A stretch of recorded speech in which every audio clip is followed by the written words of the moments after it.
Ah, stylé, j'ai un plan en fait pour pouvoir parler. Hé, tu vas check de mon savoir, de ma sagesse. Ça, tu vois. Anyway, mais pour parler de l'ascendant en tout cas, grâce à l'ascendant, tu peux savoir où tu es ésotériquement parlant. Par exemple, là, le soleil va passer en scorpion. Et le soleil, c'est lui qui va vitaliser certaines choses. Il va donc naître dans la première maison. Et toi, dans ta première maison, tu as le signe du scorpion. Donc là, quand le soleil passera en scorpion, ce sera ta naissance, renaissance à toi, renaître de nouveau. C'est le printemps pour toi, en vrai. Pendant que les autres, en fait, sont tout doucement en train de se transformer à l'extérieur, car ils n'ont pas ta connaissance, tu vois. Après, il leur arrive des trucs dans la vie. Je fais, mais c'est normal, toi, t'es en train de naître. C'est normal qu'il y ait un vampire en fait qui va venir dans tes affaires. Et tu vois, et toi t'es en train de mourir. C'est pour ça que tu essaies de vampiriser celui qui est en train de naître. Tu vois, donc on disait.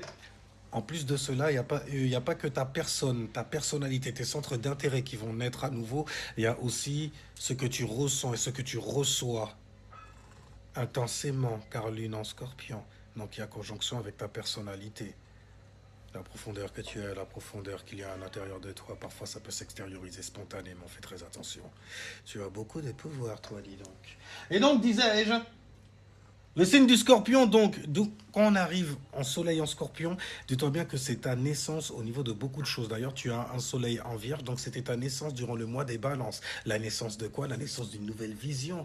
Parce que le soleil arrive en balance, donc il naît dans le signe de la balance. Donc il est littéralement en exaltation. Il y a plein de choses que je peux faire naître, je peux faire voir, des relations que j'ai personnellement. Donc tu peux te lier à certaines personnes personnellement.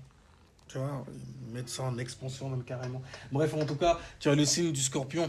Et c'est grâce à ton ascendant, en gros, qu'on peut faire un mariage et que l'on peut du coup prévoir certaines choses grâce à l'astrologie. Par exemple, le soleil, on a dit, il éveille, il rend conscient. Quand il passe dans ta maison une, forcément, il va te rendre conscient de quoi? De certaines zones en fait que tu ne savais pas, que tu ne connaissais pas, et donc certaines choses où il va falloir faire appel en fait à une profondeur en toi pour te connaître personnellement, toi, donc ce qu'il y a sous ton toi. Et donc, disais-je, le soleil là, pour l'instant, il est en balance, donc il est dans ta zone hivernale, tu vois. L'hiver, pour toi, ça a commencé au lion. Alors pendant que tout le monde est en train de se la péter dehors, le soleil est en train de briller, eh ben, ils ne savent pas qu'il y a un scorpion quelque part, qui est en pleine transformation, comme d'hab, tu me diras. Mais qui est en train de passer en zone hivernale. La zone hivernale, c'est lorsque tu fais des actions dans certaines choses et tu vois que ça donne pas vie, en gros. C'est vraiment la mort, la muerte. C'est froid, en gros.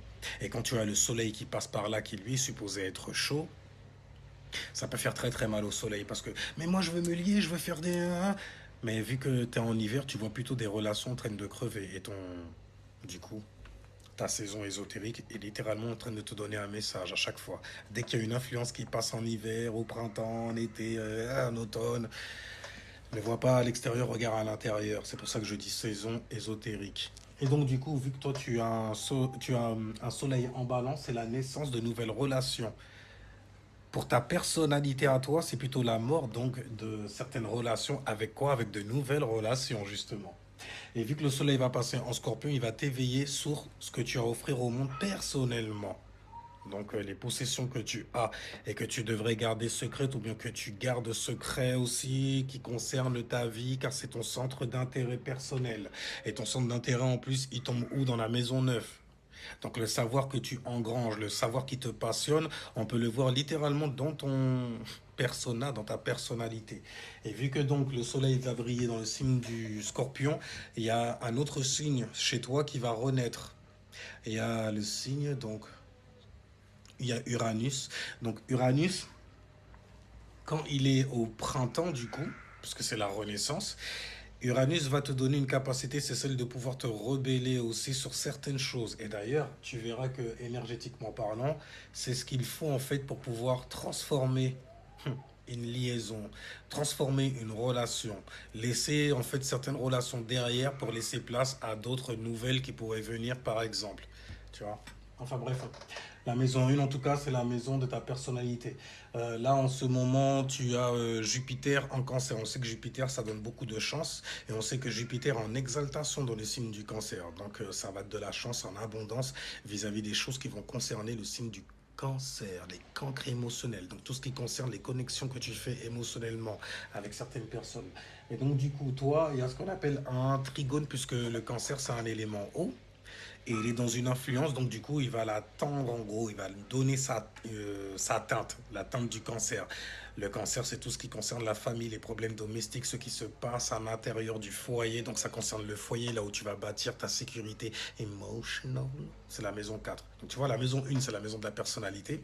La maison 4, c'est la maison qui concerne tout ce qui va concerner la famille. Et justement, d'ailleurs, on parle de maison 4. Verseau, tu as Pluton, les transformations. Le Seigneur cite en Verseau en ce moment. Donc des transformations sur la manière fixe que tu avais de penser, d'être humaniste par exemple pour certaines choses, mais ton individualité là, tu as oublié.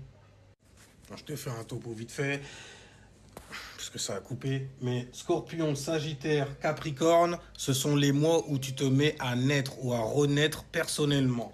Ensuite, Verseau, Poisson, Bélier, c'est les saisons, donc les mois qui vont concerner l'été. Et l'été, en fait, qu'est-ce qui se passe? Toutes les jupes, en fait, elles commencent à raccourcir. Donc, on commence à chiner, donc à s'extérioriser un peu plus. À la naissance, on prend soin de soi. On est un bébé qui vient de naître. Donc, on est en train, tu vois, de peaufiner certaines choses. Ensuite, on lui donne vie. Donc, le 1, il va commencer à expérimenter certaines choses. Il s'ouvre, en gros. Ensuite, Scorpion, voilà. Dès qu'on arrive dans le mois du taureau, c'est ce qu'on appelle la chute. Parce que tu chutes où? En automne. Et qu'est-ce qui chute? Les feuilles mortes. Tout ce qui meurt, en gros, et qui commence à se transformer. Donc, du coup, taureau, gémeaux, cancer, c'est ta zone de transformation. Ok? C'est la zone qui annonce l'hiver. Winter is coming. Et toi, winter is coming. Donc, l'hiver arrive justement quand c'est l'été dehors pour les gens. Les gens sont en train de s'amuser et toi, tu es en train de ressasser certaines conneries. Enfin, bref, donc, du coup, taureau, gémeaux, cancer. 3 mois, dès que tu en arrives durant le mois des cancers, c'est là justement où tu vas entamer en fait la descente, la réelle descente, la descente en hiver. Donc il fera trop froid là-bas. Toutes tes actions en fait, elles sont perdues dans le noir, elles sont perdues dans les abysses. Tu as l'impression qu'il y a des choses qui ont fini de se transformer et que toi d'essayer de les ranimer, donc de mettre ton attention, ta charge dessus, c'est pour les ranimer. Et tu vois que tu es en train de fracasser le thorax d'un cadavre. Tu fais, ben, écoutez, il faut donner l'heure du décès. Et il faut passer à autre chose. Mais toi, non, il faut le sauver. Une connerie comme ça. Enfin, bref, donc. Et donc, quand on arrive au lion, c'est là que la zone hivernale commence pour toi. C'est là où tu te commences à être consciente de certaines choses qui se passent autour de toi. Tu donnes de l'attention là. Tu donnes ta attention, ta charge. Et ça ne fonctionne pas. Et donc, du coup, les choses sur lesquelles tu es conscient, en gros, les choses que tu essayes de praticabiliser durant le mois des Vierges, il y a des choses qui sont en train de... Ah, t'es en train de faire le tri, en fait, des... voilà, si t'as une période vegan, tu connais ce genre de bail-là où tu dois t'épurer, en gros, tu vois. C'est les intestins, c'est la Vierge, en gros. Et ensuite, tu as le signe de la balance, parce qu'il faut faire attention aux reins, après les intestins. Il faut faire attention aux reins, son centre de gravité, parce que c'est la balance. Oh, attention! C'est pour ça que les balances, elles ont de très très belles hanches. Et donc, disais-je, dès que tu arrives en fait durant le mois des scorpions, le soleil, et toutes les influences qui sont dans l'influence du scorpion, eh ben, il va illuminer quoi? Ta personnalité, donc tes centres d'intérêt à toi uniquement. Ça va te donner naissance à beaucoup de choses. Tu vas être motivé de beaucoup de choses aussi. Donc donner naissance à des choses profondes, obscures, pour les autres. Mais dans ton yin, dans ton monde à toi, tu en es assuré. Sinon, Vanessa,